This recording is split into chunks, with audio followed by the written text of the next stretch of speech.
Let's dive into it. We are talking Facebook groups. What is going on with the groups? The engagement is down. How do you run your business if you have these groups up and you're trying to get in touch with people?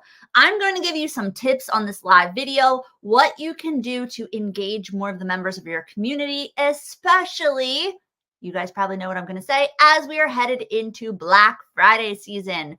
A lot of us here on social that are selling products, promoting products, running businesses, encouraging communities. We're using Facebook groups, but people just aren't seeing what's in them because the notifications are. So if you are here and you are building a business online, you're an entrepreneur, small business, direct sales, network marketing, you are in the right spot. I'm going to dive into it and give you guys some of my best tips, a little bit of a strategy for what you can do. So feel free to click that share button, share this out into a team chat, into a page, into a group, tag some friends in the comments, say hello so that I know that you're here with me. If you're new and this is your first time watching me live, drop me the word new. And if you watch me on the replay, drop a hashtag replay. And I appreciate you guys so much. So before I dive into it, this is Black Friday season.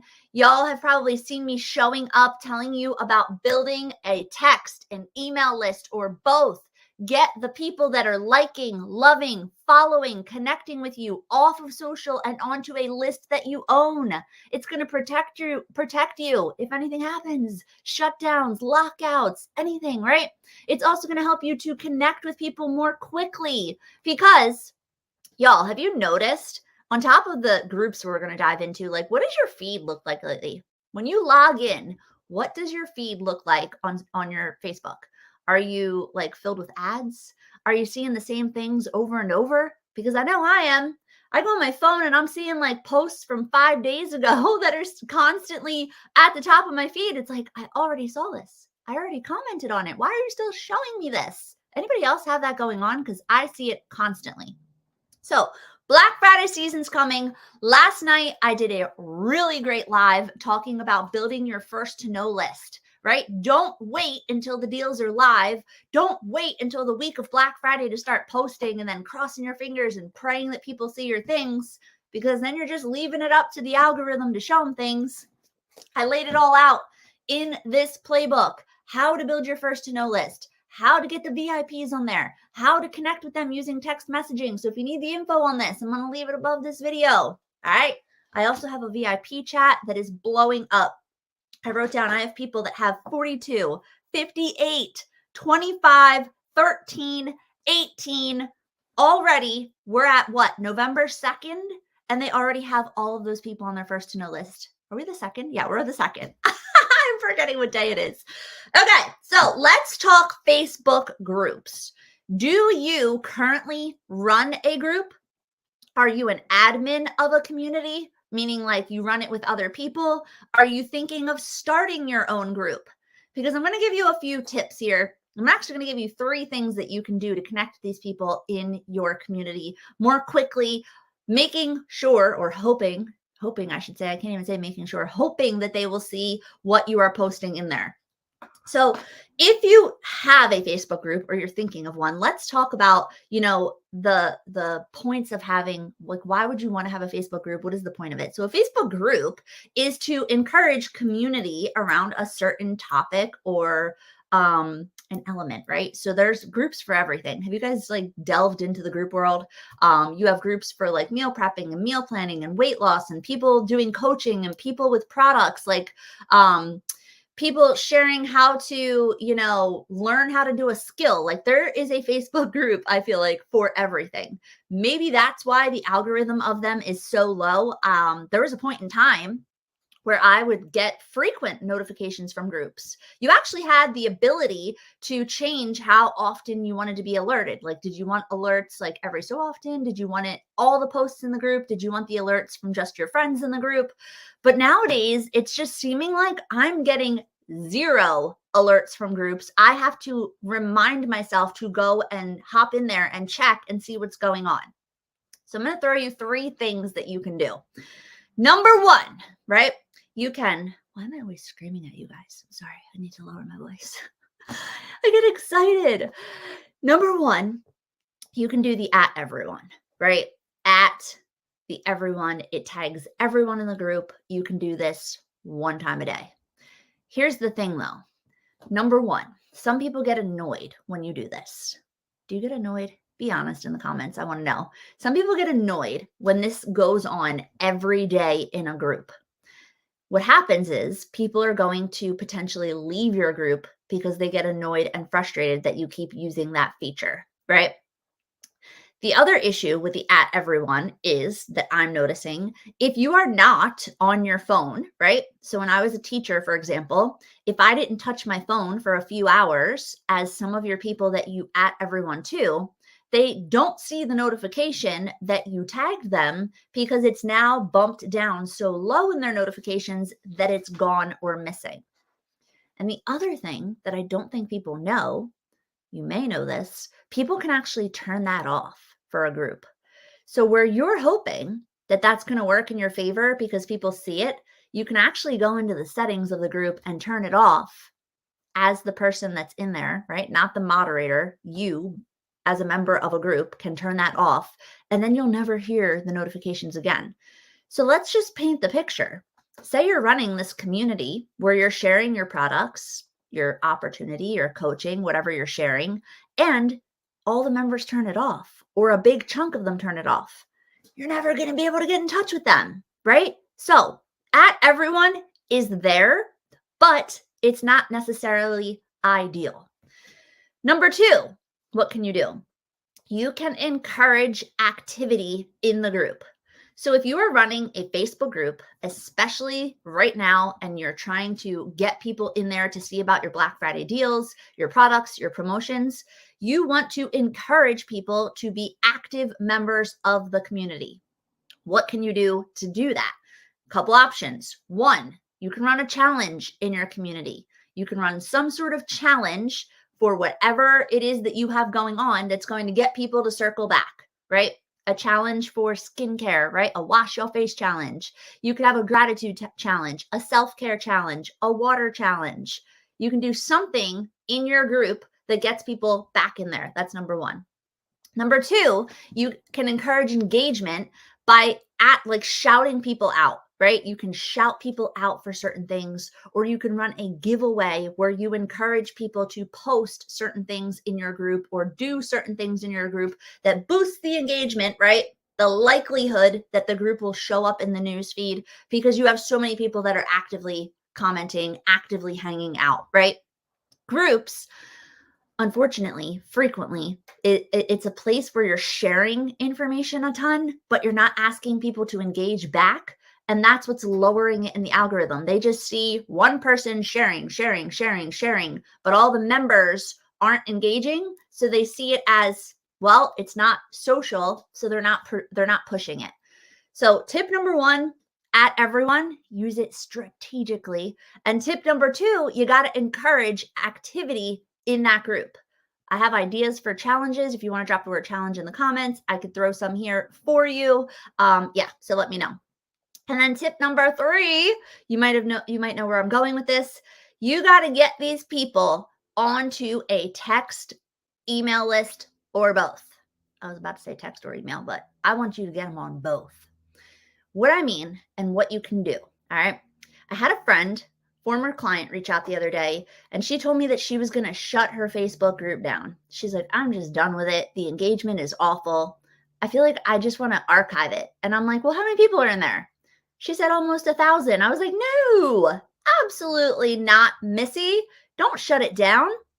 Or if you really don't want to run the group, let's get some of these people that are already in there that you've connected with onto a list, right? But here's the thing I told her, and this is the golden nugget that you want to write down. You don't want to just pop in your group and put up a post that says, join our list for updates. Join our email list for our newsletter. The days of updates and newsletters are played out, for lack of a better way to describe it. People don't want to be updated. They don't want to get your newsletter, right? It has to be, and this is exactly what I told her, you have to come up with a sexy way that you are going to get these people to want to give you their information to join your list. So whatever your group is, right? If you're a group, I'm going to go with my area of expertise. I love like easy meals in the kitchen, like sheet pan meals. I love my salads in a jar. I love meal prepping. I love meal planning. If you follow me, you know that these are things I love. If I was going to come up with a sexy way to get my health and wellness people in my group community onto my list, I would create some sort of document with one of those things I just mentioned to support that group. 30-day meal plan, 10 of my favorite sheet pan meals that you can make in 10 minutes or less, 10 of my favorite salads in a jar that last for 5 days in the refrigerator and my husband loves them. If you can come up with something sexy that's going to get these people to want to give you their info, right? You're swapping. Hey, I'll give you my meal plan, but you got to give me your first name, last name, email, and phone number. And people will give it because you're giving something them for free to them for free. Then once they are on your text or email list, you can now engage with them. You can now use it in a variety of different ways. You can, if you want, share information with them, right? Value. I will always preach that if you're going to get people on your list, you better not be spamming them. You better not just be salesing them. You want to be sharing value. So if they're on your list from your health and wellness group, the value can be ongoing recipes, tips, did you know, hacks, tutorials, with a little bit of, by the way, this is on sale, peppered in. A little bit. You want to do a lot of value, a little bit of peppering, right? That's one option. Option number 2, if they're on your list and you have some really great things that are going on in the group, you can circle them back to the group. You could send a message to the list. Hey, I'm not sure if you saw our event that's coming up, right? This Friday at 8 p.m., we are doing an event where we are going to be teaching you X, Y, or Z. If you have the event, again, you want to be doing value, right? But peppering in the salesy stuff. You can do updates without them being a newsletter update where you send out a text or an email. Hey, here's 5 things you might have missed this week in our group. Hey, here's a post that you might have missed, or a tutorial or a hack, right? Then you're circling them back in, and you can have, if you want to keep the engagement in there up, what I shared in tip number 2, encourage them to comment, encourage them to invite other people, encourage them to leave a message, tag people in the comments, right? You have to do these little things that can lead to big results, especially in the world of Facebook groups. Last year, I'll give you an example. It was just during Black Friday. I ran a Black Friday Facebook group. So I had people that were engaging with me on my socials. I started an exclusive, and I don't even recommend this. It was a lot of work. It was worth it. It was a lot of work, but I will tell you what I did. I had an exclusive VIP Black Friday group that was only going to run for 30 days. Less than 30 days, actually. I guess 30 days, the end of October up until Black Friday. Added people in there, but I strategically came up with a list of things that I was doing in there to keep the engagement up. I had engagement posts. I did giveaways. I ran a challenge. I did a scavenger hunt to have some fun in the group. I did different things that kept the energy high and people coming back, layered with me sending the reminders via text message. Hey, by the way, we have a giveaway going on right now for X, Y, or Z. Get in there, drop your comment, tag some friends, right? So these are all strategies that I teach, and why I preach getting your people off of social media, get them off and get them onto a list. Shared this, I can't remember when, but I was listening. Where did I share it? I don't remember where I shared it, but I was listening to a podcast that Ed Milet did yesterday, who has a bazillion followers. His podcast is bananas. I talked about it earlier in my post today. Love his stuff. It like literally fuels my brain. He has millions of followers, millions. He literally said on the podcast that I listened to, that I shared above, he was dumb. I repeat, D-U-M-B, dumb, for not starting his email list sooner. Dumb. He's like, dude, what was I thinking? This list, y'all, like I didn't understand it either, right? I didn't know why I had to do it. I'm here to encourage you. Please just listen to me and let me show you. Get the people off sharing something of value, right? We're in Black Friday season. I just shared quick steps to get people from a Facebook group. For the rest of the year, I show you how to get people onto your text or email list the same way, sharing value, right? Value, value, value. What can you give in exchange for their info? So I hate staying on here long. We're cutting this off. Parting thing I'm going to leave you with. If you did not grab this sucker yet, I encourage you to get it in your hands stat. There is plenty of time. Plenty. We got 22 days. Plenty of time to get your first to know list going for Black Friday. I've been sharing some fire tips in my stories. If you don't follow my stories, I share at least one tip a day. You just go to the top of the newsfeed, little rectangle at the top, watch my stories. I share a tip every single day. Those of you that are here that might be my VIPs or have your book, drop in the comments. What are you loving about it? How much value are you getting from this? I would love to hear so that others know that you're getting benefit from this, because the messages that have been flooding my inbox, the number of people that I see that are adding leads to their VIP lists and having fun while doing it, it is making me so freaking happy. So that is all I have for you. I appreciate if you guys watched this long. Like I said, drop me a hashtag replay if you were here. Feel free to tag, share this out, or just drop me some love heart comments, because at the end of the day, the comments are going to boost the video and I'll come back and throw some love on your feed. So love you guys, and I'll try to come back soon.